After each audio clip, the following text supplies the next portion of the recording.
In traveling from city to city, sometimes we get lost, or some people are not good at memorizing the directions.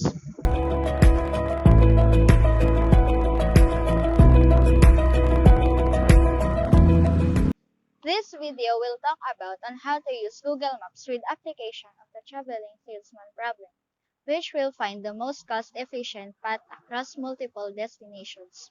So, let's start.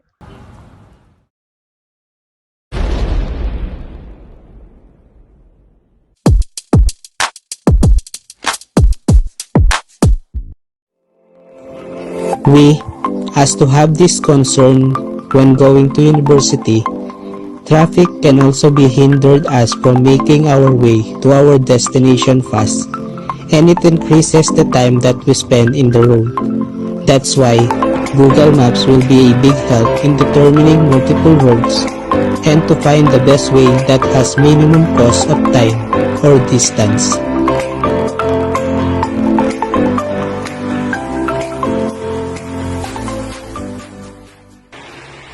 What is traveling salesman problem?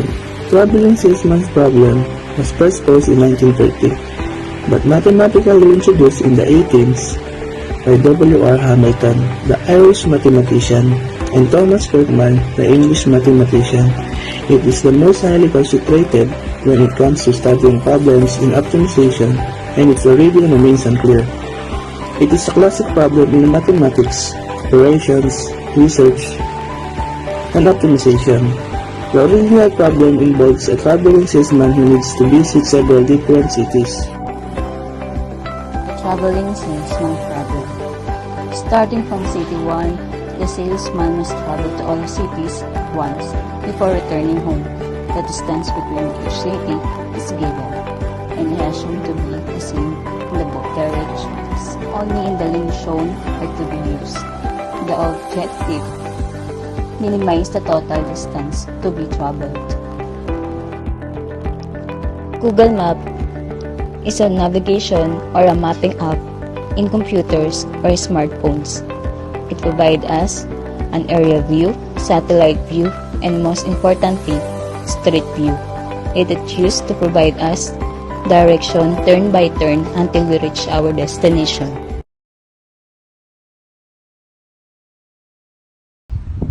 In real life, Google will always show the shortest time instead of having the shortest road. In some cases, shortest road can be the fastest road but not all the time. So we took some tests to prove the fastest road can be the best.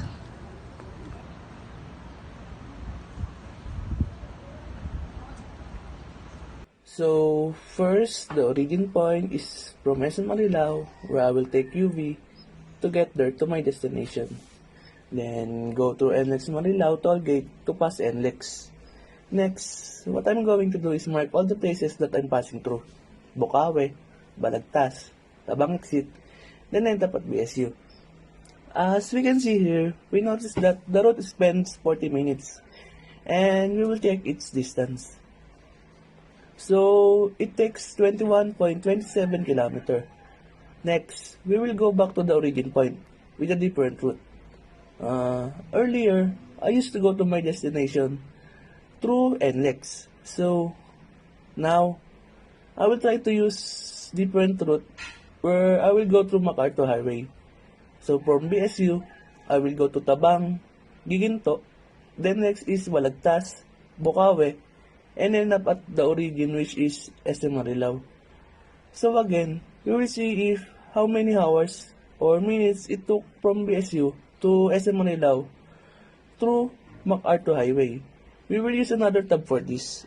So, as we notice here, we notice that it spends 46 minutes without the traffic.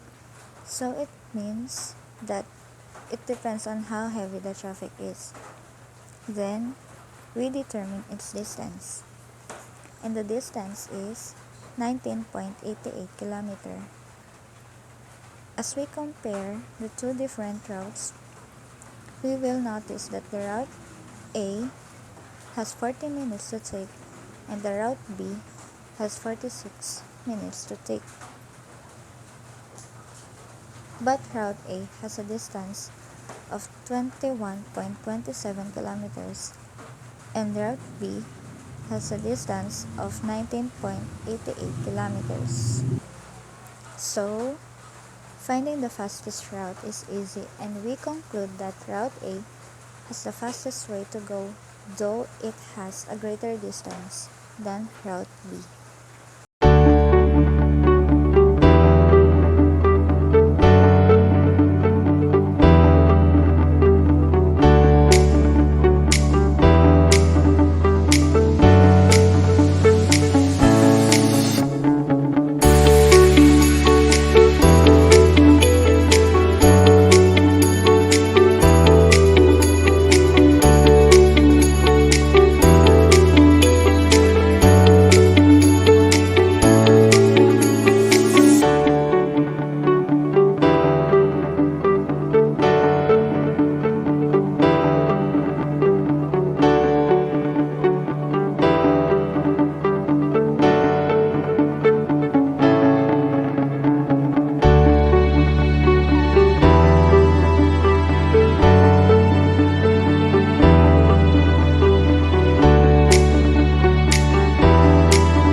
we The Transporty Group to the right path of success.